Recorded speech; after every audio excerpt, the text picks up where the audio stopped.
Hi, this is Arjun Kwasnikov, and this is part 28 of Delzhi in 44 letters.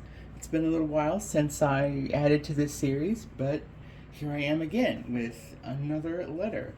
The one that we are going to cover today is pretty interesting in its function and what it does and what the design symbolizes.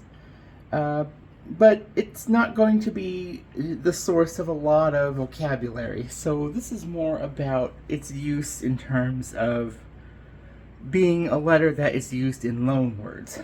And before I go further down to that, let's just start with the basics. The letter today is called Re, as you've seen in the title, and it is this wonderful little design right here. And it is inspired by the raven, and the shape should be somewhat similar to that. I'll just use one of my brush pens and do the capital. It's very wide. It's almost as wide as it is a tall shape. And it's very loosely designed to resemble a raven's beak and wingspan, or just a part of it, this very specific curved shape, which over the years I've kind of adjusted here and there. It used to be a lot more longer and flowy, but it's kind of been condensed, and the more I write it, the more I find it shifts, at least for me, naturally.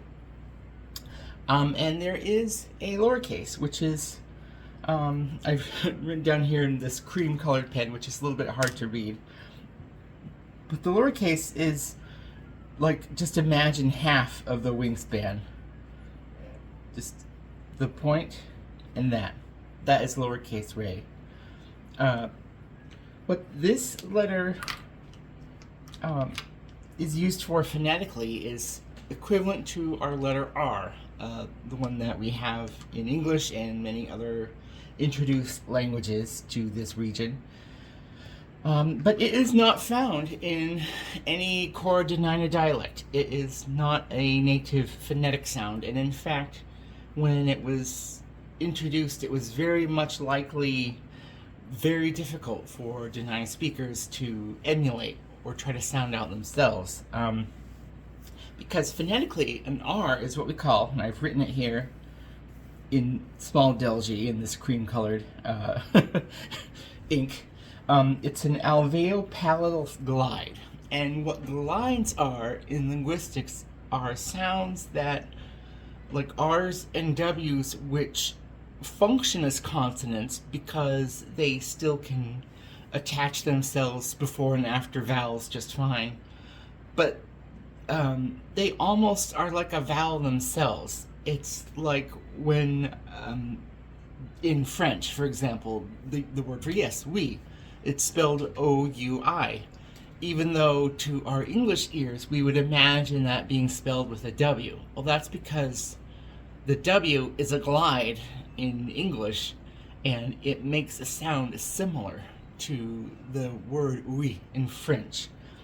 And glides are very tricky to learn because of this, because they almost live in this world between consonants and between vowels. They are grammatically consonants, but they're phonetically vowels, if that makes any sense. That's my opinion. That's not that's not academic. I'm sure linguists would argue otherwise, but for the sake of me simplifying it, I would just say that glides are in writing, they are consonants, and in grammar, but in phonetics and speaking, they function similarly to vowels. And we can find that in many other languages, and even in differences between dialects of English. One of the funny things that people like to emulate is when Australian speaking English speakers say the word no, and it's kind of exaggerated as nor, which sounds like to our American English ears it's a word ending in an R, and that is because of this quality that glides have, which straddle between vowels and consonants. They're very fun. So when an Australian person says "arnar," they're not saying O-N-O-R. They're just saying no. And that is because of the way that they modify that O sound, it sounds similar to the way that we would use a W, or not a W, excuse me, an R in American English. And so that's why this letter is tricky, and it's very tricky for languages that don't have them in their kind of native phonetic alphabet, and why learning languages and adopting words between languages, sometimes it has to happen in the form of loanwords, unless somebody sits down and purposely creates new words for introduced terms for which there's difficult letters to emulate. That takes a lot of work, and sometimes it's just easier to adopt a loanword. Going to French, for an example, officially the Academy of the French Language, or whatever it's called in English, they decided to create their own word for the word email. They thought that the word email was too English, and so they thought, we need a new French word for this thing that we use. And they came up with what I think was called communique, or communique. I forget which one or exactly. It's been several years since this happened. But in common parlance amongst French speakers, that word is very rarely used, and French speakers would just say email because that is what is common, and that shows the difference between a purpose-driven translation to a convenience-driven translation. Is it true to the idea of French culture and the French language to use the word email? Maybe not, but is it more convenient and prudent for French people to just be able to use the word email as a loanword and not have to worry about being understood or not, then it's a good thing. So, and that is the issue that many native languages face, is they have to balance between loanwords and convenient systems of adopting features and terms from other languages versus maintaining their own identity. And for me, I straddle between the both.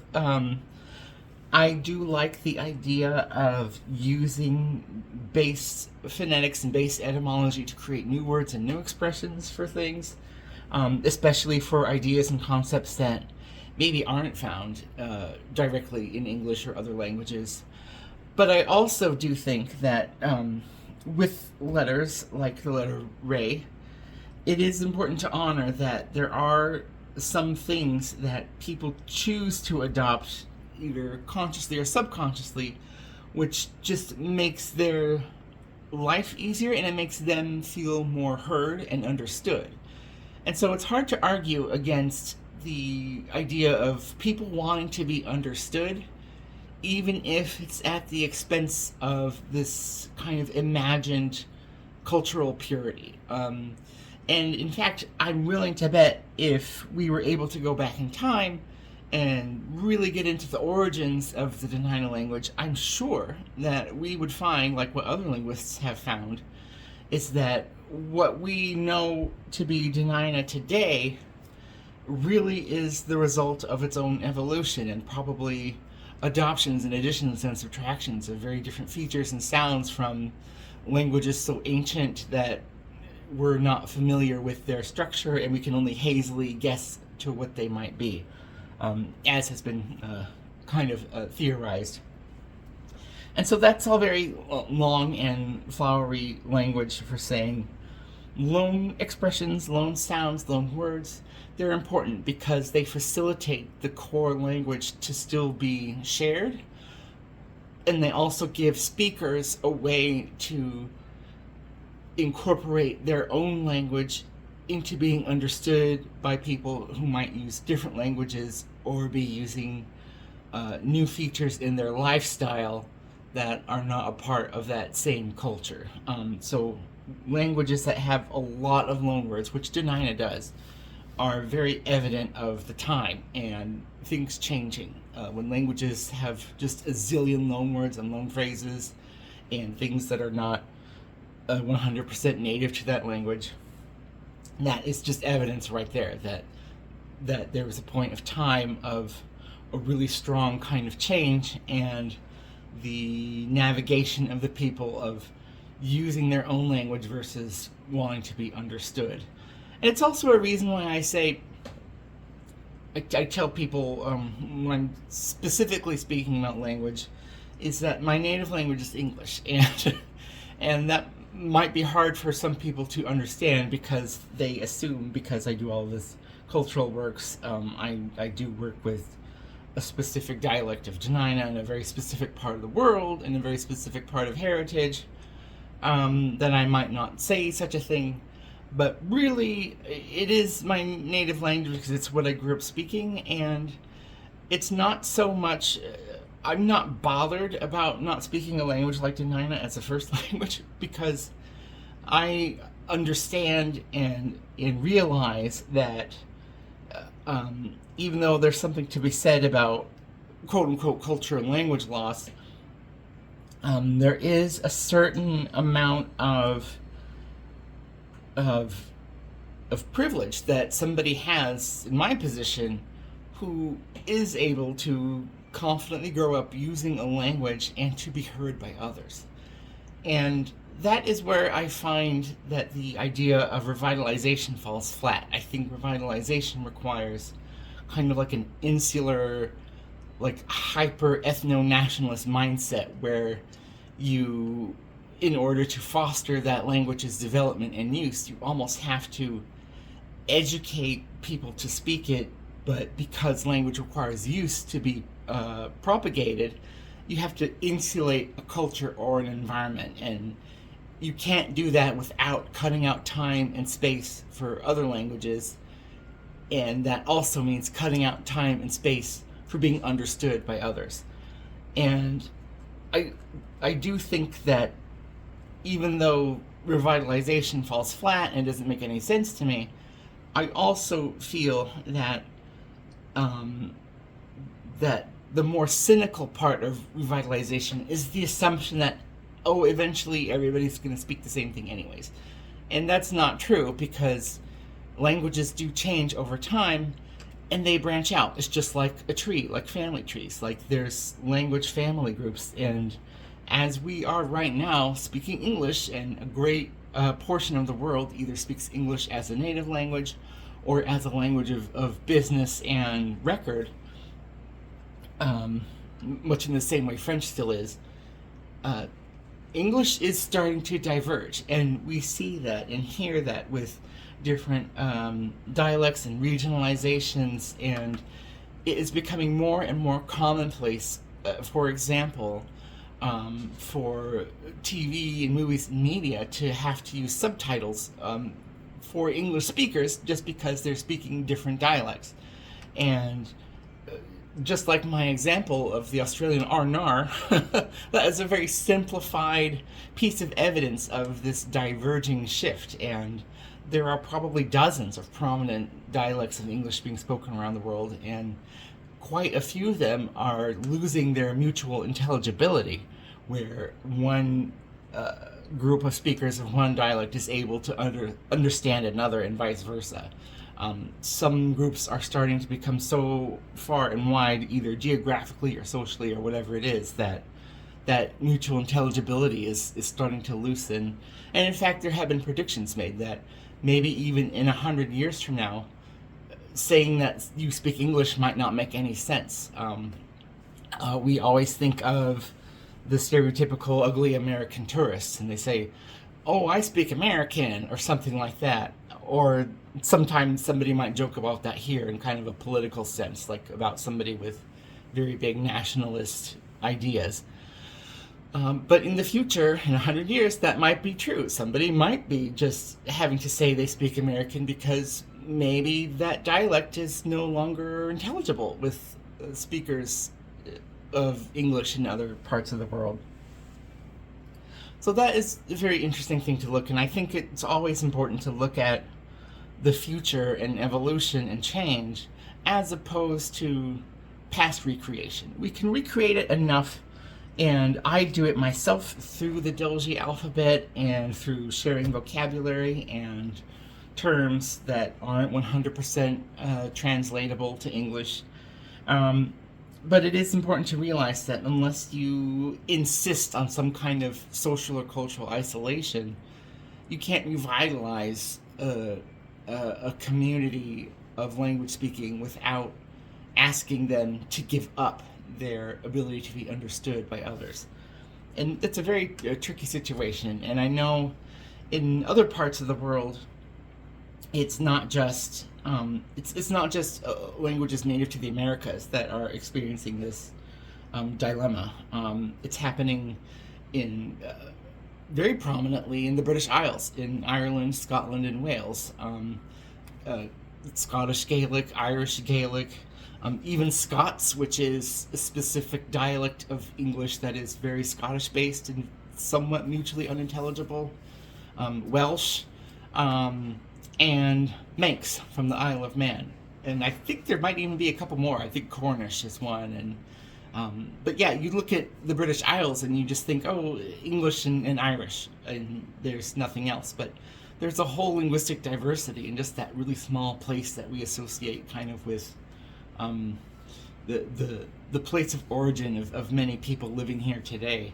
And so even for them now, and even though a lot of their changes and shifts linguistically really happened a little bit farther into the past before the age of exploration, they still matter today, and they still are an element of people in exploring their identity and also their polity, how they see themselves as a political unit, who's us and who is them, which is something that people will never stop doing, just now and forever, and you just have to accept it and move on.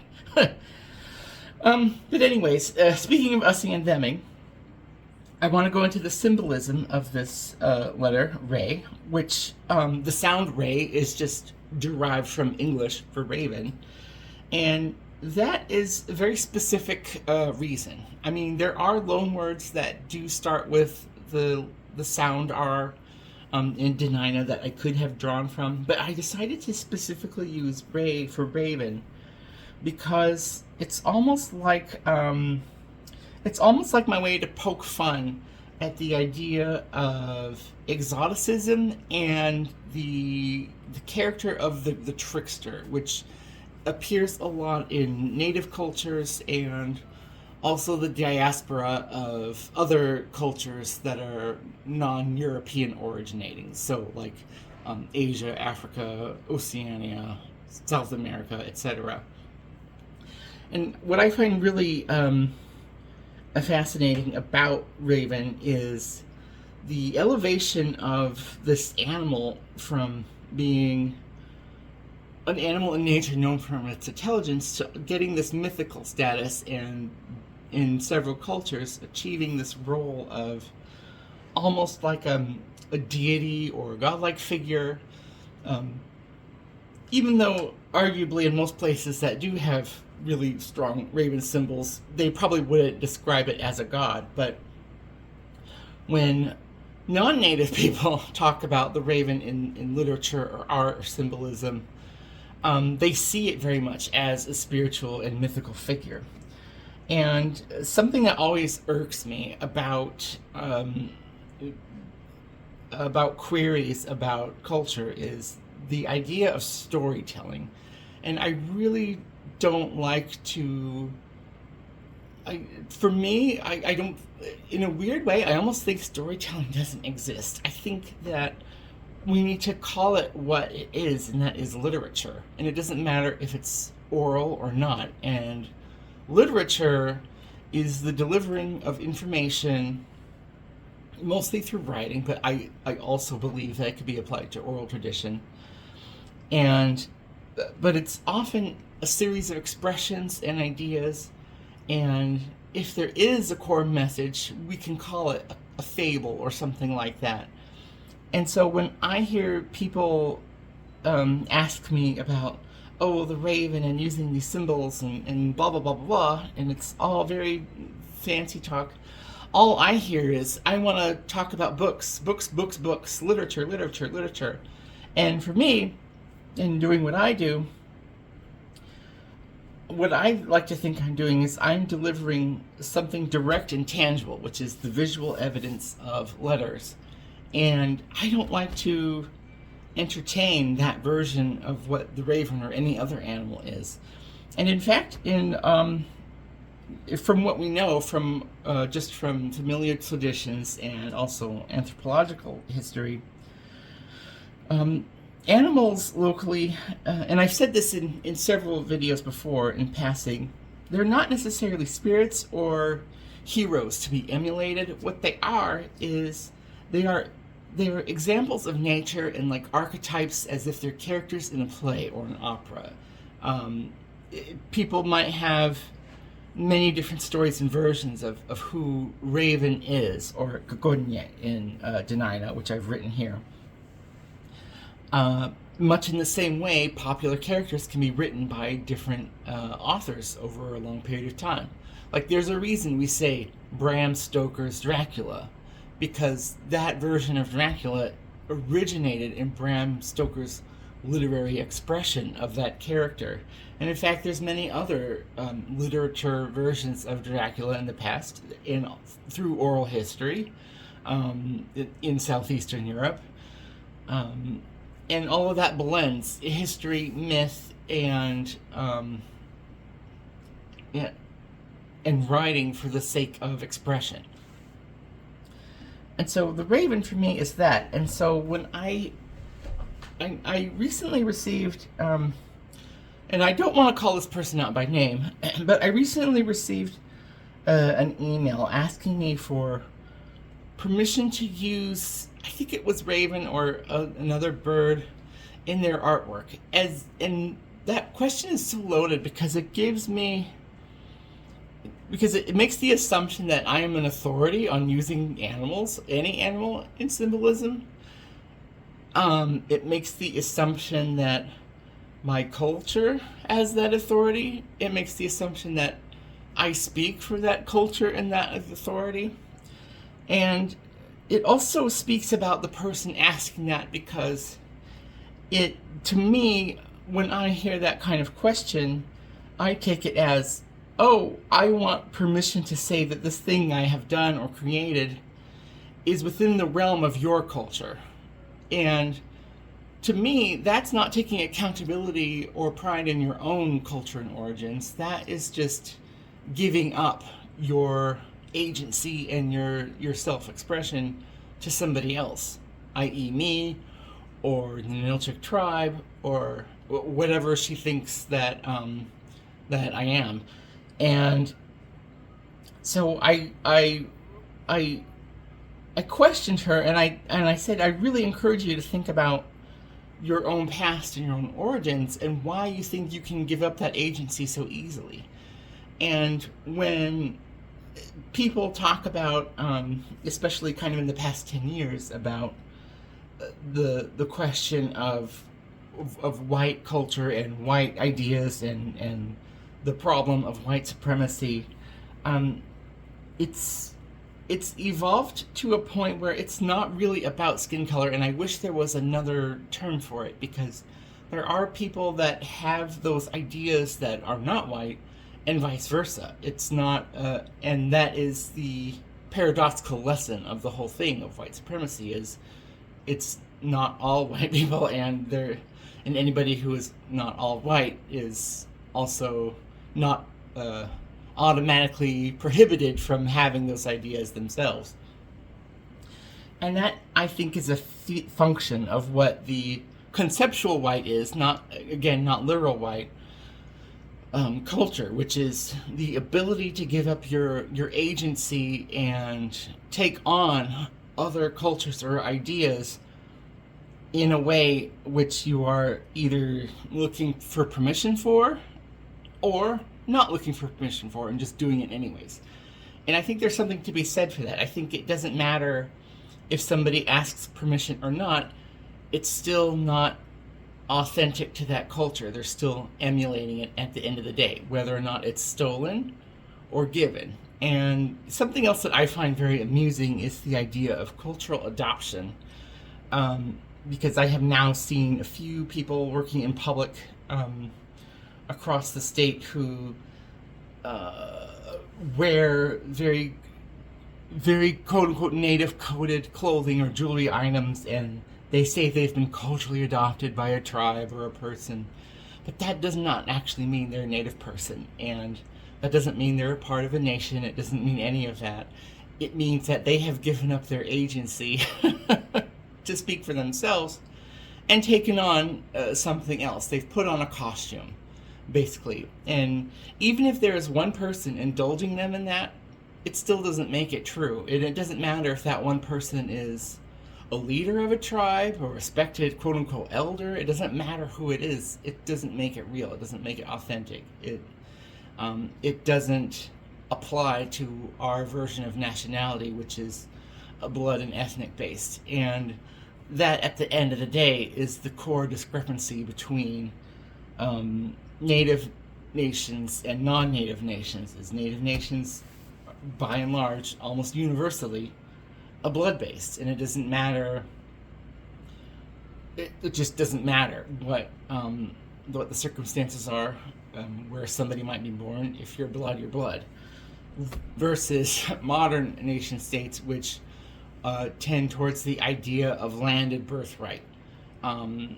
Anybody is able to be a citizen, blah blah blah, if you're born in a place, which is funny now that there's a movement against it in the United States and other countries, because that was the way that quote-unquote white people and culture anchored themselves into parts of this continent, was the idea of inventing a nation based on birthright, that somebody can move over, and if they have a kid here, they're citizens just like any other person that has already been living there, any native person, any tribe. To which the tribes never agreed. And that's why I like to tell people, even though we are not at war, we've never been at peace either, because those two things don't, you can't have it both ways. You could arguably have it both ways, but that would mean cracking into the idea of universal liberty and egalitarianism, which is the current mode of the world order. The world order is very much, we want everybody to be equal and free, even though people have different ideas of what that means. But when you balance those two systems of belonging, bloodline and birth location, cracks develop. And that is where people get lost and mixed up in pretty much any conflict that you can imagine. It's kind of the same thing. It's happening very clearly in the Middle East right now. It's happening in parts of Indonesia. It's happening all over the world. It's not unique to our area. But anyways, that was a very big worldview roundabout way to say, I'm amused when people elevate the roles of characters like tricksters, and to me they have a little bit of an overtone of treating native people as tricksters as well.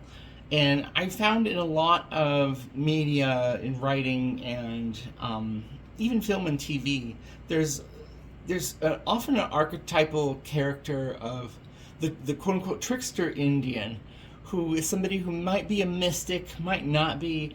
It's somebody who is associated with mischief and misdeeds, and that is what the Raven is associated with in popular culture. It is like the trickster figure, and there's many businesses and people who call themselves tricksters. And what is amusing to me is it's almost as if using the Raven Gorgonia in that way is almost as if to indulge in that kind of pejorative trickster label. And whether or not it's clearly poking fun at it in satire, or if it's just blindly supporting the idea that native people are tricksters, I find that to be interesting, because there's very little discrepancy between the both. And that's why I wanted to use the Raven ultimately, even though originally I didn't want to use Raven at all. I don't view the Raven as part of my cultural or spiritual pantheon. I don't view animals in that way. because in my view, animals they're coexisting. They're not above or below. We're in the same boat together. And I do view them as characters, story characters. They're not guides for living, and they're not emblematic of people. They can't be people, as much in the same way people can't be animals. We can be inspired by them. We can learn from them. We harvest food from them, but we are not them ultimately, and that is what I think is missing from this kind of equivocation of animals to spiritual figures, and just making this assumption that we all share this same idea of mythology and totemization. We don't have totems here, and when I say that, I don't just mean carved totem poles. Very obviously we don't have those, but we also don't have totems in terms of using animals as stand-ins for specific functions, spiritually or politically. Animals for us are symbols of qualities, and they're just not equivalent with people, and they're not interchangeable symbolically with people. They are their own world, their own sphere, and their own existence. And so I think ultimately, at the end of the day, maybe the letter Ray is my own version of being a trickster, in kind of like teasing at the idea of the raven and totemizing, and the appropriation of animals as symbol, or at least the assumed appropriation of animals as symbols by outside people. And it's hard to separate what's genuine, what is an actual part of the cultural foundation, and what is not. What is I'm poking at? What is the thing that I am thumbing my nose at about people who get caught up in animals and totems and stuff? And because I would very much prefer, at the end of the day, to tell somebody, I won't do storytelling, I don't believe in storytelling, but I will tell you plain and clearly what our people need and want. And if that's not something that they can entertain in their own way, I'm not interested. Because I'm not interested in dressing up an idea or a need or a plain state of how life is in a story to make people feel good. Because at the end of the day, those cute little animal stories and totem stories and whatever it is, kids' books, they might be cute little moments for somebody and their children, for story time, but that's about as far as they go. And that's in the ideas that I want to share and instill in people and to just hammer home. I don't want those ideas to be ones that just die on a bookshelf in a kid's bedroom. That sounds a little intense, but that's where I'm going to end it here. I was going to talk a little bit more about the etymology of Gogonye, the Dena'ina word for raven, but I think I'm going to skip that, and we'll go back to that at another time. Thank you for joining me. This has been part 28. It's been a very long session, but I'm really happy to do it because I was really inspired and motivated to talk about these elements of what goes into this letter, both written, spoken, and symbolic. And I'm finally glad to get it out there because I've been sitting on this one for quite some time, and now I have the great opportunity to get started working on part 29, and I hope to see you very soon. Thank you.